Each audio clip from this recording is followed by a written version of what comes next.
نبی کو قریب بنا دیا، اللہ نے کاف لکھا قرآن میں نبی کو کریم بنا دیا، اللہ نے لام لکھا قرآن میں نبی کو لعیق بنا دیا، اللہ نے میم لکھا قرآن میں نبی کو مسیح بنا دیا، اللہ نے نون لکھا قرآن میں نبی کو نذیر بنا دیا، اللہ نے واو لکھا قرآن میں نبی کو وائز بنا دیا، اللہ نے ہا لکھا قرآن میں نبی کو ہادی بنا دیا، ارے اللہ نے یا لکھا قرآن میں نبی کو یاسین بنا دیا۔ واہ واہ واہ، یہ ہے میری نبی کی شان۔ نعرہ تکبیر، نعرہ تکبیر، عظمت مصطفیٰ،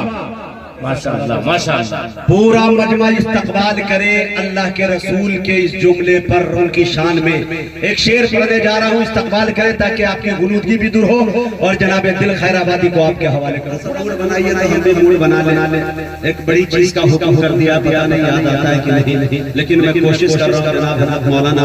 افتخار علام صاحب قاسمی نے حکم کیا ہے، ان کے حکم کی تعمیل اگر نہ کروں تو میرے لیے خودکشی کرنے کے برابر ہے۔ رستے بھر میں پچھتاتا جاؤں کہ حضرت کی بات میں نے کہا، ہلکا ای کو ہلکا سا کم کر دو بابو، ایسا لگ رہا ہے کہ میں بھی بول رہا ہوں، میرا باپ بھی بول رہا ہے، لگے کہ میں ہی بول رہا ہوں۔ ہاں بنا دینا میں دل بھائی کے وقت ایک بات بتاؤں، داد شاعر چاہتا ہے، داد اگر آپ دیتے ہیں تو شاعر اچھا سے اچھا مال آپ کے پاس پیش کر دے گا۔ ایک دفعہ کا واقعہ میں بتاؤں، میں دسترخوان پہ بیٹھا تھا، سامنے والد محترم میرے بیٹھے تھے، مولانا حسنین صاحب قاسمی، جو میرے والد بھی ہوتے ہیں، میرے استاد بھی ہوتے ہیں۔ تو انہوں نے کہا کہ بیٹا ان دنوں کچھ شعر سناؤ جو تازہ ترین ہو، مارکیٹ میں گرما گرمی چل رہی ہو، پبلک کو پسند ہو۔ میں شعر سنایا، جیسے ہی مطلع سنایا، والد محترم ایک لقمہ کے بجائے دوسرا لقمہ بھی لے لیے، کچھ نہیں نکلا۔ میں دوسرے کے بعد میں دسترخوان اٹھ گیا، ہاتھ دھل کے چلا گیا۔ والد صاحب نے کہا کہ ارے بیٹا آپ نے شعر مکمل نہیں کیا، پورا شعر سناؤ۔ میں نے کہا ابا حضور، والد آپ اپنی جگہ ہے، اس کا احترام رہے گا، گردنیں کٹا سکتا ہوں، لیکن شعر میں نے سنایا، اگر سبحان اللہ الحمدللہ نہیں بولیے گا کھلی بلی معاملہ ختم، اس کے آگے شعر نہیں سنا۔ اس لیے اگر داد دیجئے گا تو انشاءاللہ اچھے سے اچھے مال آپ کا سپلائی ہو جائے گا، ہے کہ نہیں؟ شاعر اگر کوئی واقعی صاحب قلم ہے، اگر ملاقات ہو گئے آپ کو لہریہ سرائے میں، ہائے گھاٹ میں ملاقات ہو جائے، دربھنگا میں ملاقات ہو جائے، خالی ٹوک دیجئے نا، کیا شعر پڑھے، وہ پورا کاغذ نکال کے شعر جب تک سنا نہیں دے گا تب تک جائے گا نہیں، بھلے آپ کا سودا چھوٹے، گاڑی چھوٹے، اس سے کوئی مطلب نہیں، لیکن داد دیجئے گا تو انشاءاللہ اس میں معاملہ رہے گا۔ دیکھیں مولانا امان اللہ صاحب چترویدی مسکرا رہے ہیں۔ اب آئیے میرے دوستو، حضرت کا حکم ہوا ہے کہ الف سے لے کر یا تک حروف تہجی جو نبی کی شان میں نے پڑھا ہے اور بڑی مقبولیت انہیں حاصل ہوئی، اور بہت اللہ تعالیٰ نے اس کے ذریعے سے مجھے پورے بھارت میں اور بھارت کے لوگ، پڑوسی ملک تک لوگوں نے اس کی نقل کرنے کی کوشش کی اور کر رہے ہیں الحمدللہ۔ میں کوشش کر رہا ہوں، کافی دنوں کے بعد پڑھنے کا موقع مل رہا ہے، اصل میں اس میں انرجی کی بہت زیادہ ضرورت ہوتی ہے، اور نہ میرے پیٹ میں اس وقت ڈیزل ہے نہ پیٹرول ہے، تو بڑا ڈر لگ رہا ہے، انجن پھونکنے کا ڈر ہے، اگر آپ داد دے دیجئے گا تو پیٹرول ڈیزل ایندھن کا کام کر جائے گا۔ کوشش کر رہا ہوں اللہ کا نام لے کے تسلسل کے ساتھ، اگر پسند آ جائے، میرے ہاتھ میں اڑ جائے تو سمجھ جائیے گا کہ مجاہد حسنین حبیبی کو سبحان اللہ کی ضرورت ہے۔ اگر اس بیچ میں کوئی انعام لے کے آئے تو میں منع بھی نہیں کر سکتا ہوں، اس کام کو آپ انجام دے سکتے ہیں بخوبی، چونکہ نبی کی شان میں اگر محبت ہے، واقعتاً میں دل میں عشق رسول کی چنگاری آپ کے سینے میں دبی ہے، تو انشاءاللہ وہ شعلے میں تبدیل ہونا چاہیے۔ پورا مجمع استقبال کیجئے، اور زیادہ پسند آ جائے تو میرے دوستو کھڑے ہو کر استقبال کر لیجئے گا، تاکہ آپ کی نیند بھی دور ہو جائے، غنودگی بھی ختم ہو جائے، جلسہ تر و تازہ ہو جائے۔ اب لیجئے مزہ میرے دوستوں، میں کوشش کر رہا ہوں کہ وہ نہ آئے ہوتے تو دریا کو طغیانی نہ ملی ہوتی۔ آئے ہائے، کون اللہ کے رسول صلی اللہ علیہ وسلم، وہ نہ آئے ہوتے تو دریا کو طغیانی نہ ملی ہوتی، وہ نہ آئے ہوتے تو موجوں کو روانی نہ ملی ہوتی، وہ نہ آئے ہوتے تو سورج کو شعاع نہ ملی ہوتی، وہ نہ آئے ہوتے تو پنج وقتہ نماز کا تصور بھی نہ ہوا ہوتا، میاں وہ نہ آئے ہوتے تو رمضان المبارک کے 29-30 روزے میسر نہ ہوئے ہوتے، وہ نہ آئے ہوتے تو کلام پاک کا نزول ہی نہ ہوا ہوتا کہنے کی اجازت دیجئے مجاہد کہتا ہے کہ ارے وہ نہ آئے ہوتے تو رب کا پتہ بھی نہ ملا ہوتا تیرے موریے پہ سلام ہو کہ وقار تخت مٹا دیا تیرے جھوپڑے پہ درود ہو کہ زمین کو عرش بنا دیا تیرے فکر و فاقہ نے حل کیے معاشیات کے مسئلے کہ تیری غریبی نے ہم غریبوں کو زندہ رہنا سکھا دیا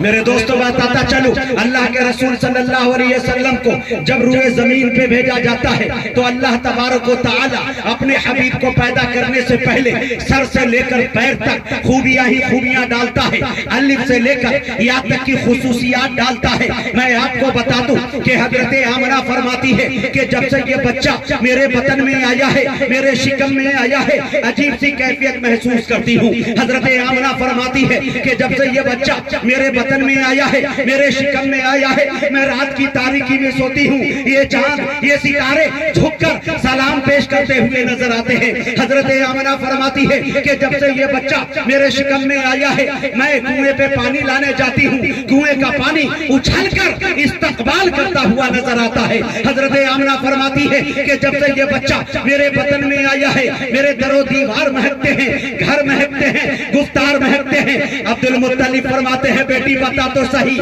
تیرا بدن اتنا مہکتا کیوں ہے تیرے گفتار میں اتنی خوشبو آتی کہاں سے ہے اتنا مہنگا عطر لگائی کہاں سے ہے تو لائی کہاں سے ہے حضرت آمنہ فرماتی ہے کہ ابا حضور جب سے یہ بچہ میرے بطن میں آیا ہے میرے شکم میں آیا ہے میرے پیٹ میں آیا ہے میرے گفتار کے مہکنا دور کی بات در و دیوار کا مہکنا دور کی بات آما میں جہاں تھوک دیتی ہوں وہ زمین خوشبودار ہو جاتی ہے دیکھیں میرے دوستو اللہ تبارک و تعالیٰ نے کس انداز میں قرآن میں کہا اللہ نے الف لکھا قرآن میں نبی کو امین بنا دیا اللہ نے با لکھا قرآن میں نبی کو بشیر بنا دیا اللہ نے تا لکھا قرآن میں نبی کو تنویر بنا دیا اللہ نے سا لکھا قرآن میں نبی کو ثاقب بنا دیا اللہ نے جم لکھا قرآن میں نبی کو جمیل بنا دیا اللہ نے ہا لکھا قرآن میں نبی کو حلیم بنا دیا اللہ نے خا لکھا قرآن میں نبی کو ختم الرسل بنا دیا اللہ نے دا لکھا قرآن میں نبی کو دائی بنا دیا اللہ نے زا لکھا قرآن میں نبی کو ذاکر بنا دیا اللہ نے را لکھا قرآن میں نبی کو رحمت للعالمین بنا دیا اللہ نے زا لکھا قرآن میں نبی کو زاہد بنا دیا اللہ نے سین لکھا قرآن میں نبی کو سراجا منیرہ بنا دیا اللہ نے شین لکھا قرآن میں نبی کو شاکر بنا دیا اللہ نے صاد لکھا قرآن میں نبی کو صابر بنا دیا اللہ نے زاد لکھا قرآن میں نبی کو ضامن بنا دیا اللہ نے تا لکھا قرآن میں نبی کو طارق و طاہر بنا دیا اللہ نے زا لکھا قرآن میں نبی کو ظفر بنا دیا اللہ نے عین لکھا قرآن میں نبی کو عابد بنا دیا اللہ نے غیر لکھا قرآن میں نبی کو غیور بنا دیا اللہ نے فا لکھا قرآن میں نبی کو فاتح المکہ بنا دیا اللہ نے قاف لکھا قرآن میں نبی کو قریب بنا دیا اللہ نے قاف لکھا قرآن میں نبی کو کریم بنا دیا اللہ نے لام لکھا قرآن میں نبی کو لعید بنا دیا اللہ نے میم لکھا قرآن میں نبی کو مسیح بنا دیا اللہ نے نون لکھا قرآن میں نبی کو نذیر بنا دیا اللہ نے واو لکھا قرآن میں نبی کو وائز بنا دیا اللہ نے ہا لکھا قرآن میں نبی کو ہادی بنا دیا ارے اللہ نے یا لکھا قرآن میں نبی کو یاسین بنا دیا واہ واہ واہ یہ ہے میرے نبی کی شان نعرہ تکبیر نعرہ تکبیر عظمت مصطفیٰ ماشاءاللہ ماشاءاللہ پورا مجمع استقبال کرے اللہ کے رسول کے اس جملے پر ان کی شان میں ایک شعر پڑھنے جا رہا ہوں استقبال کرے تاکہ آپ کی غنودگی بھی دور ہو اور جناب دل خیر آبادی کو آپ کے حوالے کروں پورا مجمع کھڑے ہو جائے یہاں سے لے کے پیچھے تک پورا صدر ایک دم کیمرے والے سے گزارش ہے کہ بتا دو دکھا دو بلواہا اسلام نگر دربھنگا کی سامعین رات کے 1 بجے کے بعد بھی جوان دکھتے ہیں اللہ تعالیٰ انہیں سلامت رکھے ان سب کو مدینہ پاک کی زیارت نصیب فرمائے بولیے آمین ان سب کو مدینہ پاک کی خوشی دینا کبھی ماتم نہ دینا خدایا ان کو کوئی غم نہ دینا مسرت شادمانی مسکراہٹ انہیں زیادہ ہی دینا کم نہ دینا بیٹھ جائیے جزاک اللہ بہت بہت شکریہ میرے دوستو عنایت کرم نوازش اللہ تعالیٰ آپ لوگوں کو سلامت رکھے ساری دنیا کے سخنور بھی اکٹھا ہو کر ایک سنت کی بھی توصیف نہیں کر سکتے آپ کا چہرہ انور تو بہت دور کی بات آپ کے جوتے کی تعریف نہیں کر سکتے آپ کا چہرہ انور تو بہت دور کی بات آپ